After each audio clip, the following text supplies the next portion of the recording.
இன்றைக்கி காலையிலேருந்தே மழை ரொம்ப பெய்ய ஆரம்பிச்சிருச்சு. சரி இன்றைக்கி ஸ்கூலுக்கானோ லீவ் விட்டுருவாங்க அப்படின்னு பார்த்தா ஸ்கூல் லீவெல்லாம் இல்லை. அதனால் பசங்களை ஸ்கூலுக்கு கிளப்பி தாட்டி விட்டு வரும்போதே கடையில் முட்டை சக்கரை எல்லாமே வாங்கிட்டு வந்துட்டேன். இந்த புரட்டாசி மாதம் ஸ்டார்ட் ஆனதுலேருந்து பசங்களுக்கு கேக் செஞ்சே கொடுக்கல.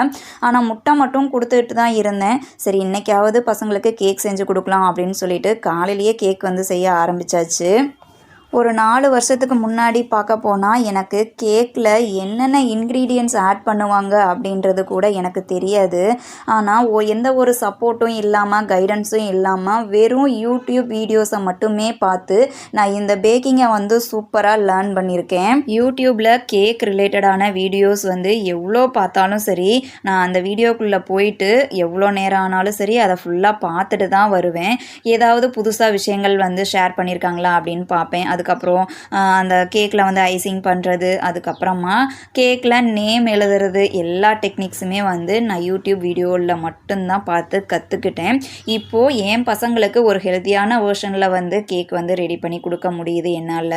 இப்போது நான் பண்ணுற கேக்கில் பார்த்திங்கன்னா பேக்கிங் பவுடர், பேக்கிங் சோடா எதுவுமே ஆட் பண்ணுறது கிடையாது.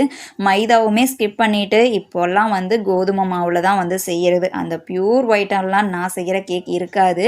எப்போவுமே லைட் ப்ரௌனாக தான் இருக்கும். கோதுமை மாவு ஆட் பண்ணுறதுனால கேக் எப்போவுமே அந்த கலரில் தான் இருக்கும்.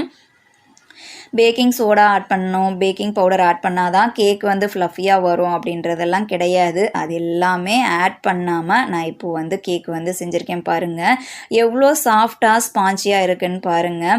பேக்கிங் பவுடர் ஆட் பண்ணாமையே கேக் வந்து சூப்பராக வரும். 3 to 4 days வரைக்குமே வந்து ரூம் டெம்பரேச்சரில் நல்லா தான் இருக்கும்.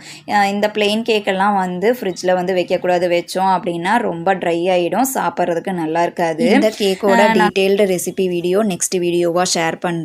இன்ஸ்டியூஷனில் இருந்து கால் பண்ணியிருந்தாங்க. இன்றைக்கி வந்து மேம் வந்து மீட் பண்ணணும்னு சொல்கிறாங்க அப்படின்னு சொல்லிட்டு, அதனால் ஆஃப்லைன் ஸ்டூடெண்ட்ஸு எங்களோட பேட்ச்லேருந்து யாராவது வருவாங்க அப்படின்றதுக்காக ஒரு 2 பேக்கிங் மட்டும் கேக் வந்து பேக் பண்ணி எடுத்துக்கிட்டேன்.